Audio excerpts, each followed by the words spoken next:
The global financial system is now so inflated that even Wall Street insiders are whispering one phrase behind closed doors: absolutely bubble. From the stock market to cryptocurrencies, from housing to AI valuations, everything looks disconnected from economic reality. What we're seeing isn't just overvaluation, it's exuberance on steroids. The everything bubble.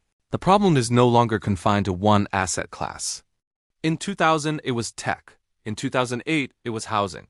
But today, every market is inflated at once. Stocks trade at valuations higher than the dot-com era. Real estate prices remain sky-high despite 7% mortgage rates. Corporate bonds, crypto, and even art are being traded as if money will never run out. Meanwhile, the Federal Reserve's tightening cycle has drained liquidity, but asset prices barely flinch. Why?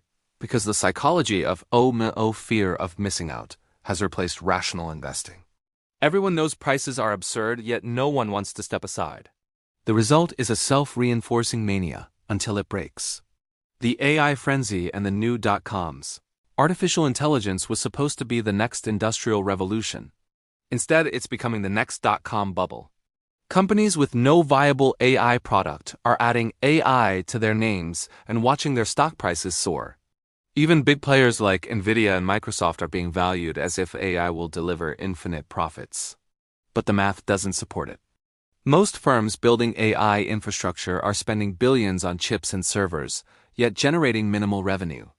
The hype is enormous, but the profits aren't. When reality hits, this AI euphoria could unwind faster than anyone expects, and it will take the broader market down with it. The housing illusion. Housing prices defy logic. In major cities, affordability has collapsed to the worst levels in modern history. A median-income household can no longer afford the median-priced home.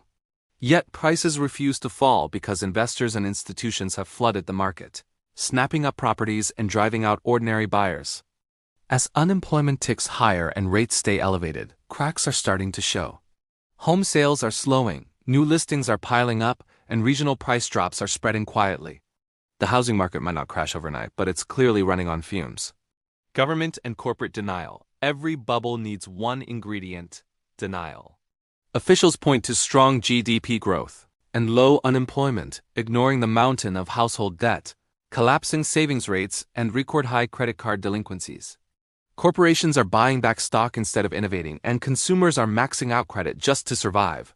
The illusion of prosperity continues, but it's being funded by borrowed time and borrowed money. History shows that when reality catches up, it does so brutally. The psychology of mania markets aren't just driven by numbers. They're driven by emotion. The longer prices rise, the more investors convince themselves that this time is different. Analysts justify absurd valuations with futuristic narratives, media outlets fuel optimism, and traders ignore fundamentals. But like all bubbles, it ends when confidence fades. When people stop believing in the story, the selling begins, and once it starts, it feeds on itself. The reckoning ahead. The signs are everywhere. Overvalued tech stocks, speculative housing, a $35 trillion US debt load, and a widening gap between rich and poor. Inflation remains sticky, central banks are trapped, and geopolitical tensions are escalating. The bubble isn't just financial, it's psychological, political, and social. The question isn't if it pops. The question is when and what breaks first. Conclusion: we are living through the age of the absolutely bubble. Every metric, from stock valuations to consumer debt, suggests we're at the edge of something historic. Investors who mistake hype for growth are walking on thin ice. If you found this breakdown useful, hit like, subscribe to Financial Vlog, and turn on notifications for no-fluff economic analysis and real-time market alerts. The bubble will burst. The only question is whether you'll be prepared when it does.